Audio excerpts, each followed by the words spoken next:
But the one reason we're here is we can have discussion time. So you can just turn your chairs around and then we can get into a discussion time. And that's what we lack in that room. I think when the presenter is finished, we have some questions that's bothering us, and we don't ask it publicly, but in a smaller group we can have this discussion. That's the reason for this room, and I hope you enjoy the new feel and the new touch of this room here. This week, tonight we finish our series with Come Search With Me. It's been pretty successful. We had a great number coming every night and a large number watching over the internet. And yesterday Dr. Pandit went to speak at the school, at the academy. And I'm thinking Dr. Pandit in his 60s, and what impact can he make on the kids at campus? And after Dr. Pandit presented his talk, he spoke on Job and a few other things there, we had a Q&A, and from one person to two persons to three persons, and 7-8 persons were asking, the kids were asking the questions, and time was running out because we had another appointment. But after he had finished, a ton of kids surrounded him, didn't want to leave him. And they were asking more and more questions. Dr. Penn says, I have a book, and the kids ran from the assembly right to the church to go pick up his book.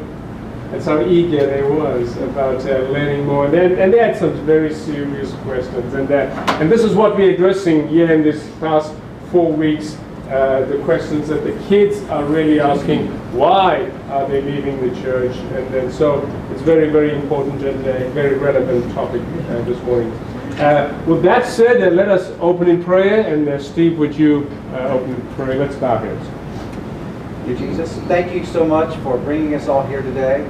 And we pray your blessing, Lord, as Keith presents this material, and especially, Lord, when we break up into small groups. May the Holy Spirit be with each person in each group so that it will inspire us to really converse with each other. We also pray, Lord, for Dr. Pandit's seminar, that those that are attending that are truly searching and seeking God may find him through his speeches. And that we pray for his continued ministry, Lord, and also the continued ministry of this class as well as of this church at large. And thank you again for your love and your mercy in watching over us and leading us and guiding us. In the name of Jesus we ask. Amen. Amen.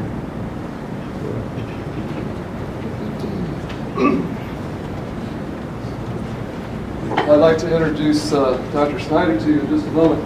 For those of you that know about the Relational Symposium, or those of you that don't, there are some books that we have over here. We're talking about being connected, young people being connected. This was done in September. And we have a few of these books to give away. Cheryl will tell you more about the Relational Symposium this past September. Anyway, they're over there on the side table.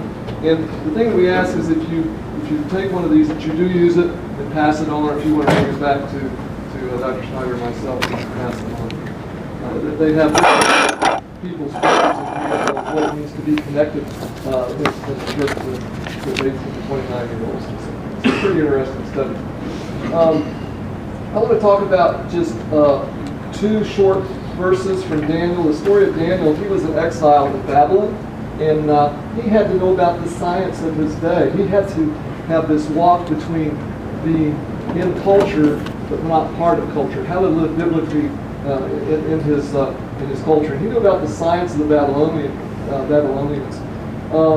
It talks about in Daniel, 1st chapter, young men without any physical defect, handsome, showing aptitude of every kind of learning, well-informed, quick to understand. And later in the chapter, these 4 young men, Daniel and his friends, God gave knowledge and understanding of all kinds of literature and learning. That includes the science of the Babylonians. He had to talk about how to meld faith and science, and how not to be a part of his culture but still be in the culture. So I think that's part of what we're going to talk about this morning when Dr. Snyder presents, is how do half of our students who are going into science-related areas, how do they live in a biblical sense in the culture in which they find themselves, especially since there are some scientific parts that we don't find as being biblical. So Dr. Snyder has had an interest in young people for probably as long as he can remember. He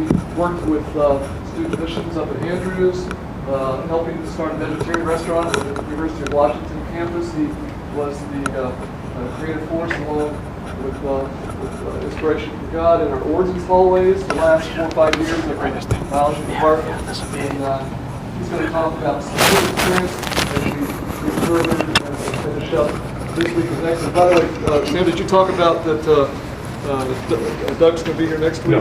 Okay. No, technically here next week, that'll finish up this series and talk about the Adventist connection study. He's going to mention the study. He presented also about spirituality and religion in the biology department that we did this last fall.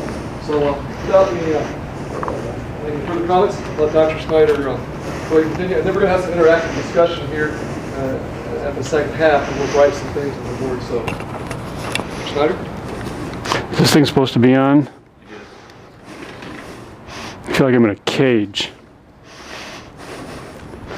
I presented a lot of this information to the Nurture and Retention Seminar that was at the General Conference back in November at a worldwide meeting of what's going on with our people. I was the only scientist there. Everybody else was a pastor.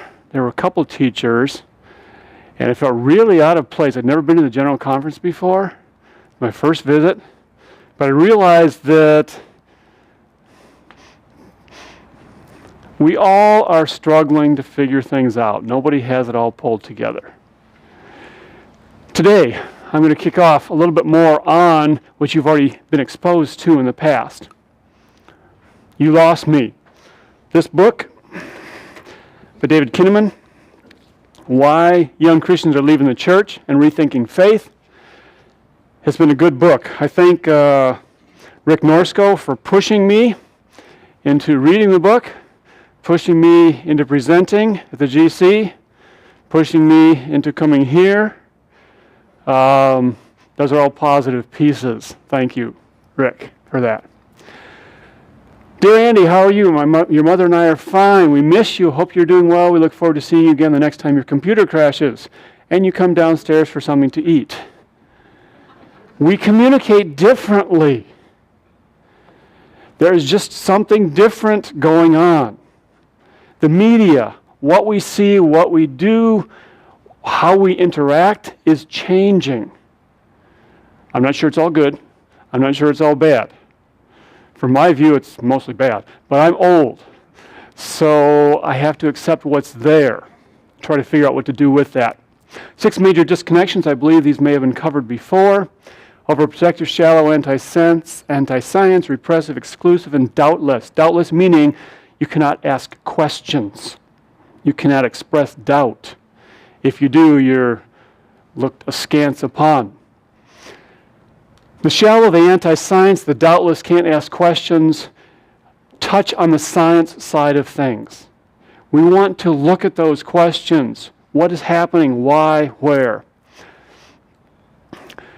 Doug Jacobs has done a lot of work. What I'll be doing was just a little kickoff on that on the side. 10 focus groups, a lot of respondents. They did a big study, came up with a lot of stuff. You don't need to learn this. This is a terrible slide for a PowerPoint. There's only one thing you need to look at, and that's these little X's. God created the world. Jesus' death is important. 1, 2, 3, 4, 5, 6 or 7 of these things up here. These are some pieces that seem to impact the science side of life. So I was looking at what this meant, where it was, what's going on. That are my students. They'll sit in the back. And then I wanted to show that, indeed, how can I trust your information when using such outdated technology? We're still speaking on a different language here. There is no solution from just the old people. There is no solution from just the young people.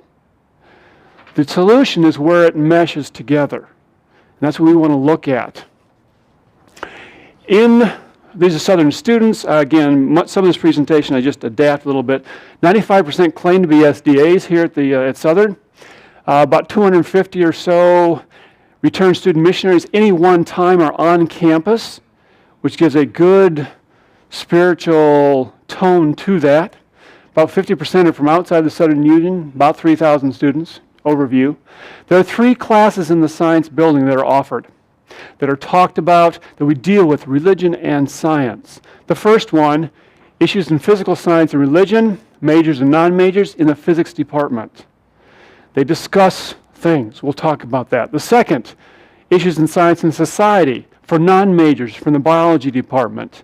The third one, issues in natural science and religion for our majors in the biology department. So these 3 are the 3 courses on campus that deal with anything science, religion, interactivity. Major objective for the first one, to think. That's the bottom line, to think. Particularly about science, religion, philosophy, the intersection, how they work, what they do.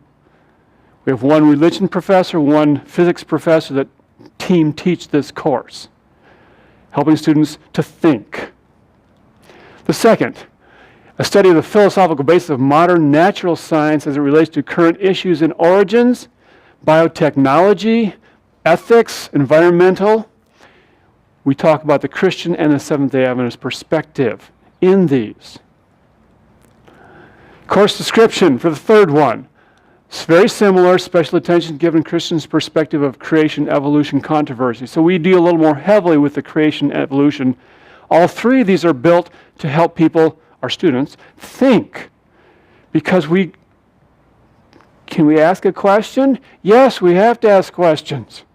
If we don't grapple with it now and here in our courses, we don't grapple with it. But in any one year, we have probably 100 kids go through this. That's a very small fraction of who are on campus. So the majority of students don't get exposure to these particular courses. Quick review, stats. 1, 2, you get out here to the second level, we've got 0.05, significance, statistically significance, 0.05 or less. So with the number here, this 1.96, let's just call it 2. I tell my students, we're biologists. We're not chemists or physicists. If it doesn't work, we just pour a little more in. Okay, we're going to round to 2 here. 2, 3, 4, 5. Okay, that's statistically significant. Less than 2, a smaller number than 2 is not statistically significant for these questions coming up. And the questions. I believe that humans evolved from apes who were seeded with DNA of ancient space aliens. Makes more sense than your birds and bees theory. Sometimes we protect our students to their detriment. I have many students coming and saying, well, we never talked about dinosaurs. We didn't talk about evolution prior to college. So we really need to take these pieces and grapple with them and discuss them because they're important things. First question that we sent out. We sent out a questionnaire to several hundred of our students, and we got a pretty good response. First, this is before they took the class on the left, after they took the class on the right. I feel intellectually prepared to discuss creation and evolution topics. Okay, we're pretty significant on here. I believe God created the world in 6 literal days. Whoops, we slipped on this one. But if you take a look at this, the numbers, stats, you can do anything. And look at the numbers here. 4.53 down here is 4.48. That's 0.05 difference. Starting out is huge. If one person clicked, oh yeah, maybe here and maybe here, this is just not statistically significant. We aren't reducing the student understanding of 6 literal days. Christian faith and science cannot mix. Statistically significant. Before they thought they couldn't mix. Afterwards, oh well, I guess they can. I am clear on issues of creation and evolution. Highly significant. well, I won't say highly significant. We'll just stay away from the highly or not. Quite significant. Afterwards, yes, we can understand and grapple with these pieces. It's possible to be a Christian and have a science career. Before, well, maybe. I think so. Afterwards, yes. Pretty sure. A is before the class, B is after the class. Before and after.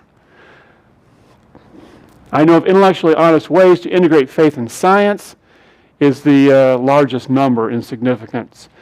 Something is getting across. Whatever's going on in these courses seems to be working. We are sharing. Now, at this point, since I'm told you guys like to talk, and I don't like to talk up front that much, if you want a better answer, ask a better question. I'm going to ask some better questions, and you get to help discuss those. What I'm going to do at this point is pass out some questions, but you have to be in groups. Do we have directions for groups, Dr. Norsko? The people sitting on the front, if you'll turn your chairs around to join the people behind you in a group, I'll pass them out. probably Thank no you. more than 5 in a group. And so one set of tables will just turn around. So this group stays forward. You guys, this table will turn around and face this table. This table will turn around and face. You guys turn around over here. Like I said, no more than 4 or 5 in a group. We'll turn around here. Your side. Okay. We'll turn around and we'll put your side. Mr. Palm?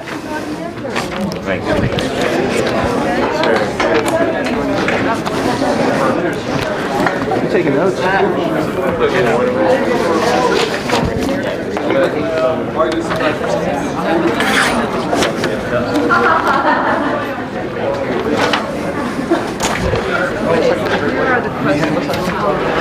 As you see, the questions are already answered for you. So you can't flunk.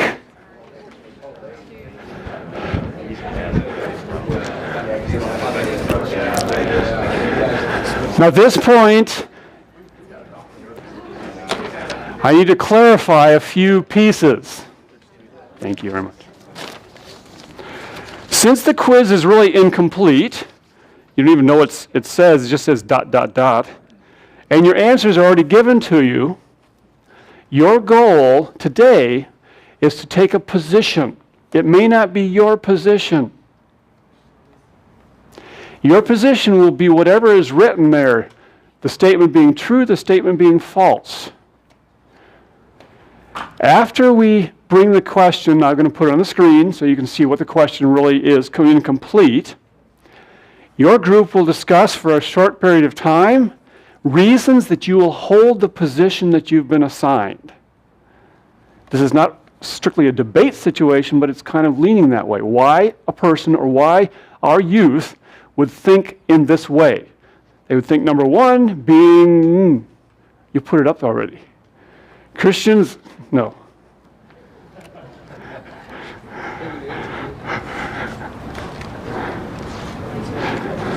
Number one, let's give it a try and see what happens on this one.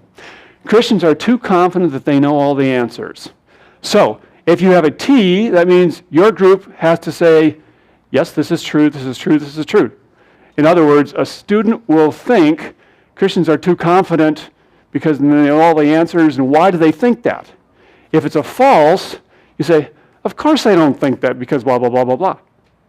So whatever position you've been assigned, and they're randomly mixed in here, sort of, try to figure out why. It'll give you about a minute and a half or 2 minutes to come up with some reasons, and then we'll pick answers.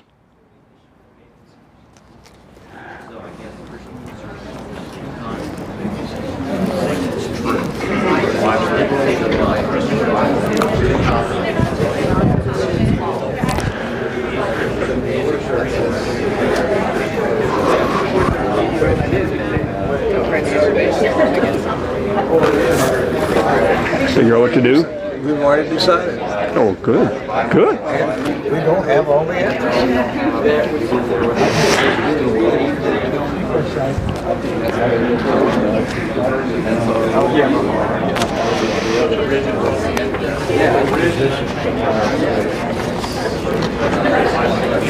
an eyewitness. Eddie or E? Okay.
Minutes is up at this point.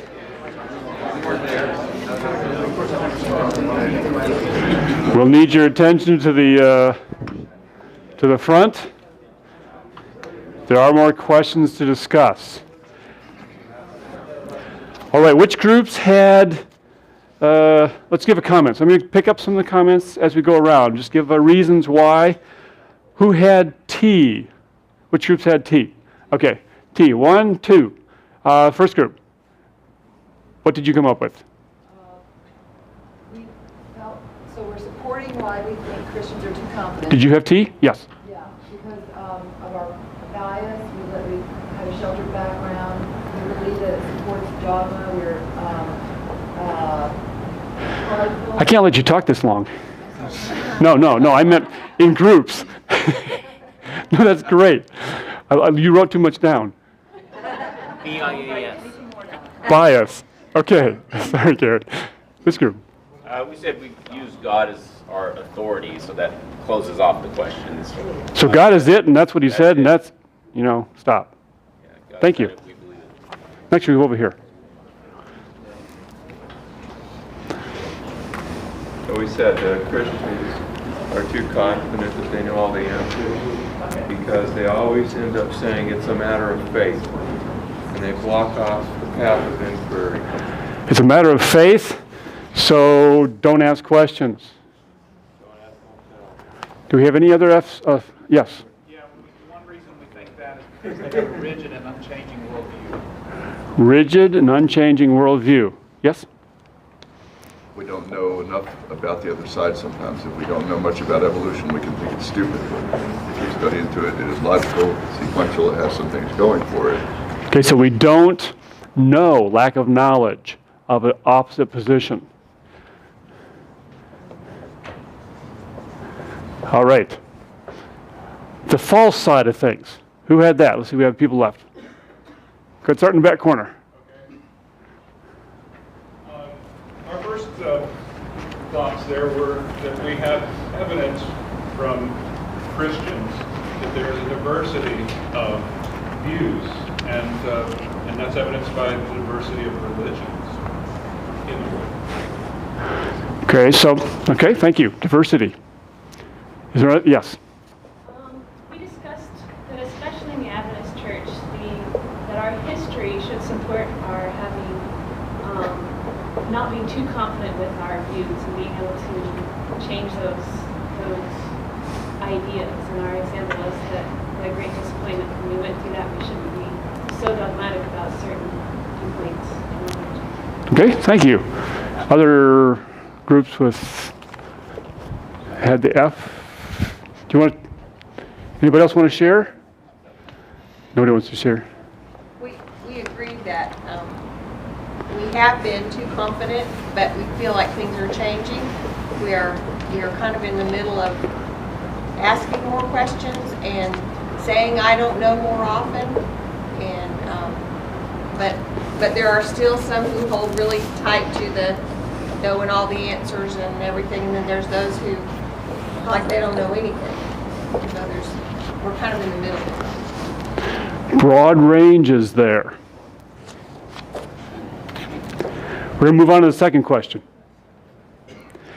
Churches are out of step with the scientific world we live in. The T's say yes, indeed, they are out of step with the world we live in. The false is no, they're not out of step with the world we live in.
Other again?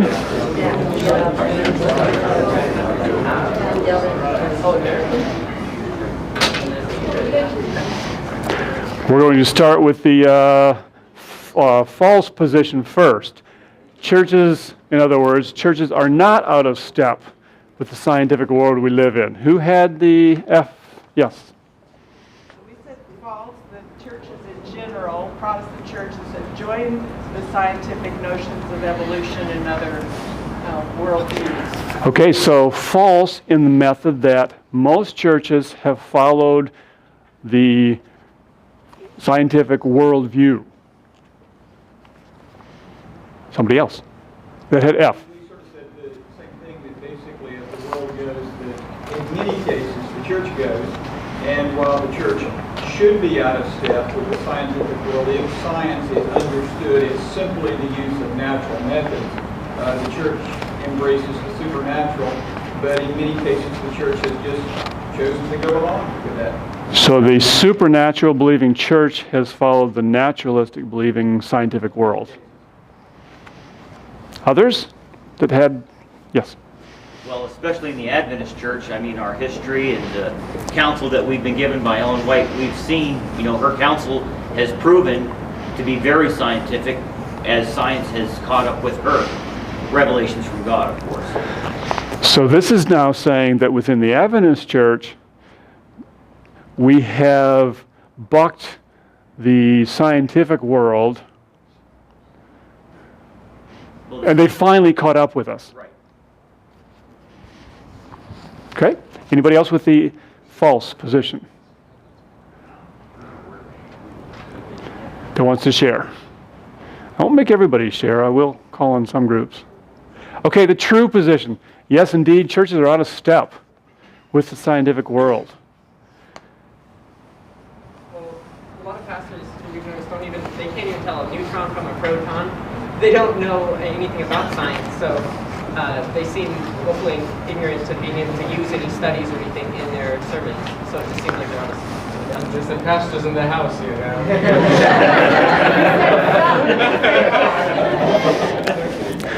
Let me remove it from personal things and blame somebody else.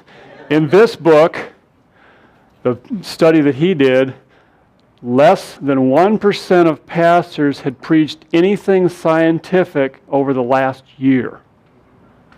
Less than 1% had had any sermons over the previous year on anything scientific. Now, I'm not sure whether to celebrate or not, because often when someone preaches on something they don't know about, it comes out wrong. So I'm not sure which way to go with that. But that is correct. There seems to be a disconnect between what's presented and what is scientific currently. The second piece I'm going to throw in with that from this book is 52% of our youth in Christian universities plan to go into a scientific field. Got that? Half of our youth that are going to go into a scientific field, whether it's a medical field or a research field or a teaching field or something, half of them hear nothing from the pulpit that they can relate to. Okay, other truths. Yes? Our group is kind of saying, I feel like most churches, not this one specifically, but most churches don't necessarily address the scientific model, and I feel like this church is kind of blessed because we have the university here, and we have like more opportunities, I feel like without the university, we wouldn't have as much scientific related topics here at the church. Okay, so that's a benefit here. Now, I'm not going to ask any of the pastors how many used science in the last year here, but there is a plus, and that's we should take advantage of that. That's good. We said that yes, it's true that the church is out of step with the scientific world because media, where it's a battle. The church believes against the science belief. There's opposition there, and it seems like all the support is going toward the scientific world, and so not much, as far as the church's beliefs, we only have ourselves as a church, and so it may seem like the church is out of step because the pervasiveness of media and technology and so forth, it all leans toward the scientific world. So. Also, we use a premise that many people don't believe in the Bible. I'd be like a Muslim trying to convert us to Islam using the fact that, well, Muhammad wrote these things. We would already discount it. So there has to be another premise on which to appeal to people. Often I look at the media's presentation like the pastor's presentation. They don't know about it, but they're talking about it. Is that good or bad? So when we get media presenting scientific pieces, certainly they're presenting a worldview from those scientists. If Southern were more along the lines of a technical college, would we say the pastor's not preaching about construction, welding, carpentry, things like that? When we take a look at churches out there, Adventist churches out somewhere in the middle of the country or whatever, should we expect them to address scientific issues if we're dealing with people who are insurance people, farmers, things that are not connected with science per se? It's like my business friend who said, everything is business. I said, well, without a biologist, you're not going to eat. Forget it. Oh, yeah. Everything we have does have a business sense. It does have a science sense. It does have a religious sense, even though we choose to block some of them out. Rebuttal. Involved in training ministers, I think it is very important for ministers, theologians to be scientifically informed to a certain level and to avail yourselves of expertise that you may have in your congregation, in your circle of friends, if you're going to speak on this topic, and it doesn't need to be every Sabbath. But when one is choosing to speak on the topic, speak on it in a way that conveys being aware instead of ignorance.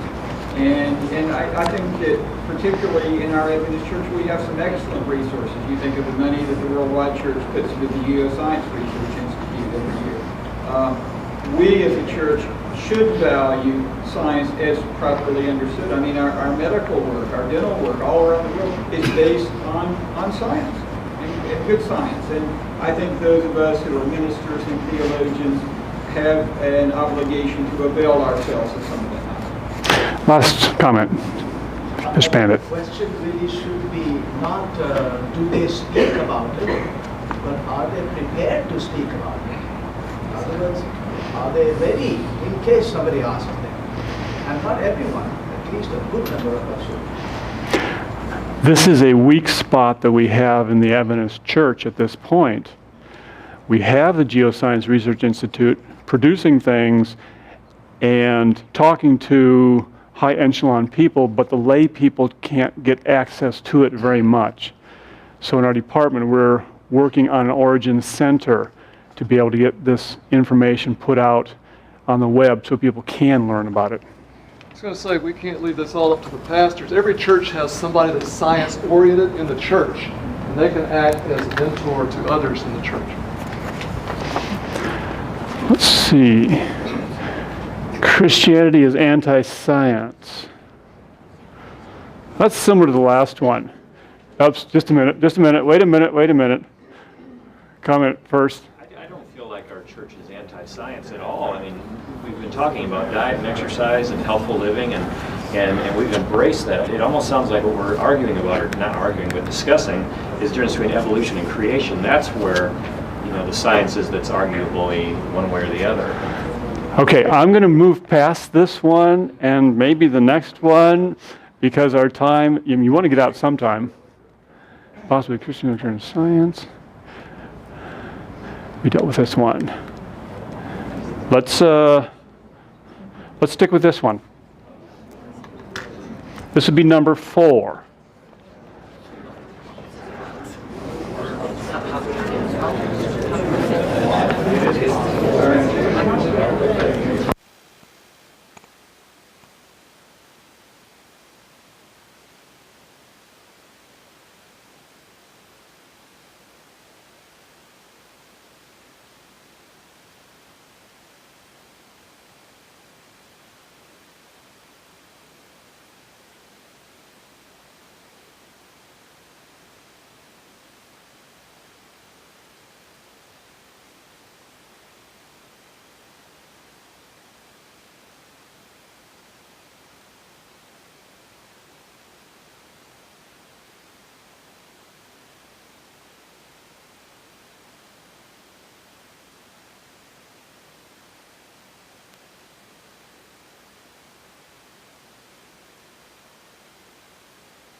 Back to the front.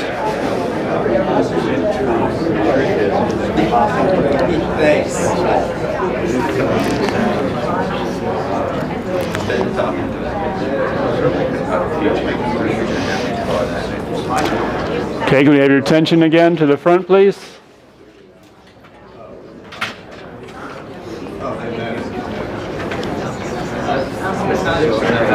Guess not.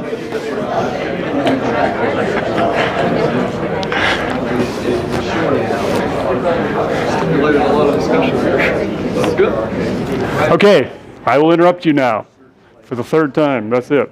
It's possible to be a Christian and have a career in science. Those that say true. Who has the true position? The T position. Loudly, please. Many Christians are indeed successful in science disciplines, so the evidence contradicts that. Okay, other truths. Others have truth. Yes? We kind of agree with the same thing. We said being a Christian really has no effect on applied sciences, such as like being an engineer and stuff. But the fact that you are a Christian and that's what you believe on origins, it kind of hinders you. You know, people kind of stay away from you saying, oh, you know, your science, like your background kind of hinders you from doing anything useful for us. So a lot of times people who are Christians, even though what they believe has nothing to do with what they're doing, they still get blocked off by a lot of the community. So it's possible, but there's bias.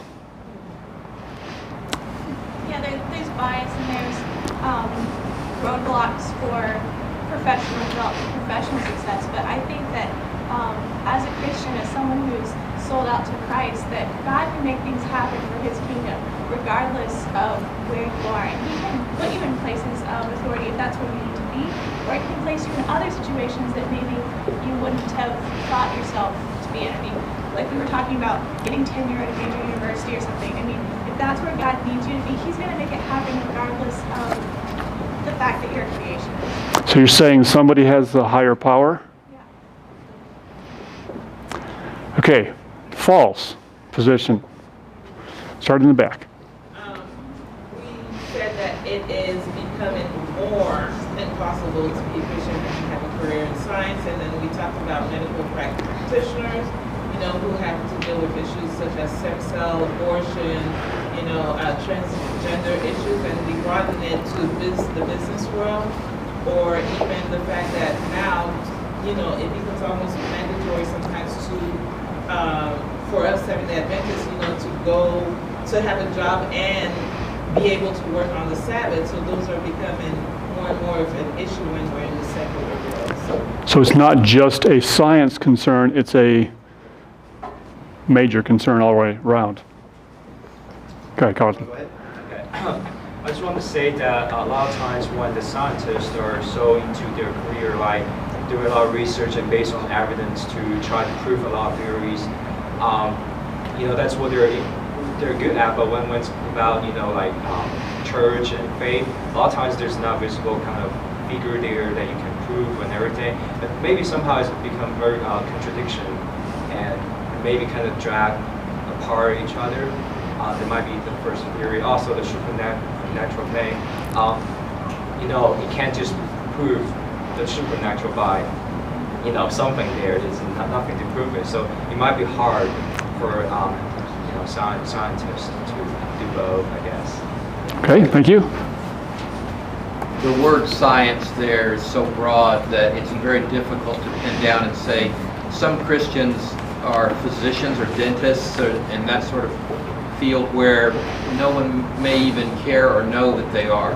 Then you go to the tenured professor in a large university who can't get papers published and loses credibility amongst his peers.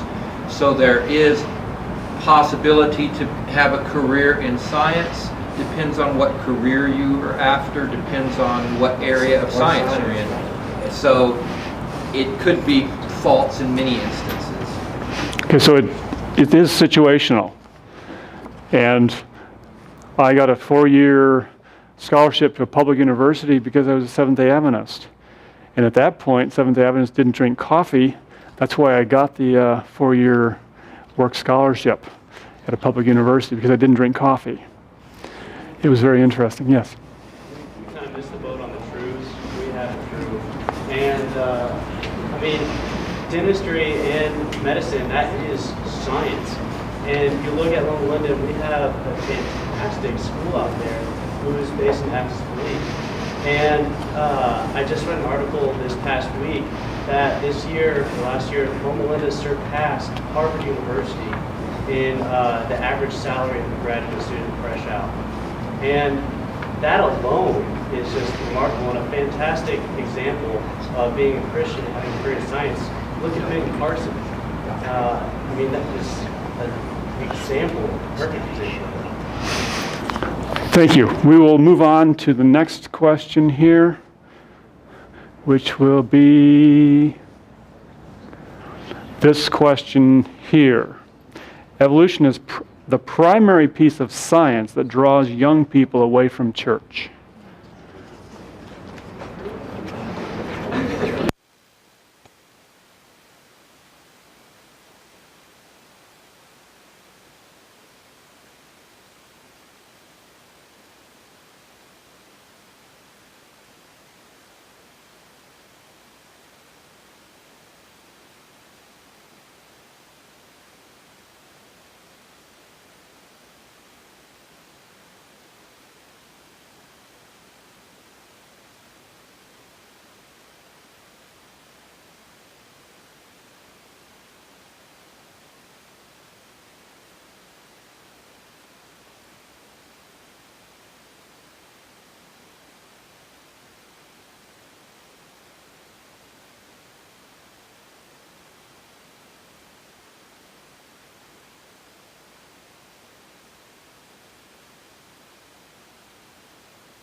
Okay, we'll draw attention here to the front again. The primary piece of science, evolution. All right, I'm going to pick on a couple of groups that haven't shared quite as much. What did you guys have over in this wise corner here? Which position did you have? True. True. Do you want to expound on that anyway? Well, I think we concluded that the truth of it is because, at least as a Seventh-day Adventist church, we have pretty much kept creation in a very tight box. And anybody who dares think out of that box, whoa, don't do that. You know, you're gonna, you know, it's gonna ruin your Christian experience, and so forth and so on. And to that extent, yes. However, as we begin to delve, if we allow ourselves to get out of that box and look at creation and look at evolution carefully, then it tends, in my personal feeling is that it is not so true. But under the present box we find ourselves in, it can draw our young people away. Thank you. Jim, what about your group?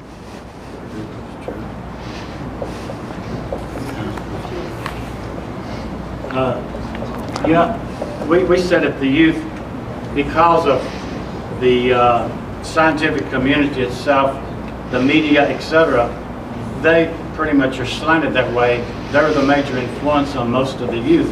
So therefore, they're being pushed and pulled that way.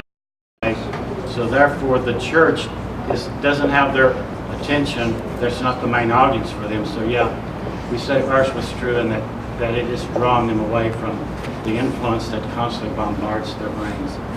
Okay, we've got two truths. We got one comment over here. Okay, this is the last true, and then we'll go to the falses.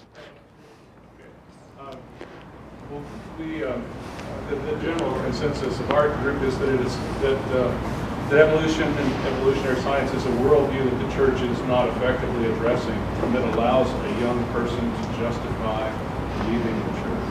Not that it is the cause, but it allows a young person to justify. Well, that's the biggest number in that group, so it must be the right one, right? All right. A false position. We actually believe it's more of a secular worldview that is probably doing the damage. Maybe evolution is a small part of that, but probably the bigger problem is this secular worldview that's creeping in, that's taking people out. Okay, so not just specifically this. Exactly. Bigger picture. Others that have a false at the F on their area? Everybody's all shy now. We'll go on. Okay, thank you. We agree with the same thing exactly, that evolution is certainly a big problem if you are scientific, but if you're not, that the media is probably the most engrossing to your beliefs. Okay. Last one, yes. We found in the Adventist Connection study that because we had not given good answers to our young people, and we said we're the only right things out there, that when they heard the evolution and other points of view, they said they've got good answers too. They didn't know how to respond to it. So now the church was in question, because we hadn't allowed any discussion on the point, and when they saw good stuff happening outside the church, they were, wait a minute, we had our wool pulled over our eyes, and we can't really believe the church. Okay, thank you. I think time is moving away from us. There are some other questions, but what I wanted you to start recognizing this morning is that open discussion, taking a position you're not used to and trying to think from that position, is what our young people are doing. This is the method that they take and they think about. So we need to expand our narrowness, take an opposite position, think about what somebody feels like from that position. Even if you come back to your position, that's fine. It needs to know where you're at from another position. That's why some of you have been uncomfortable. Well, I don't believe this. It says I have to say this. But that's the beginning of how we can reach our youth more effectively. Thank you very much.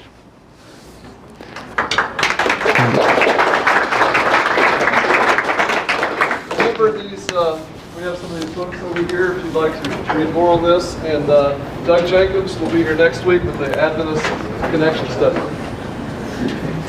Thank you.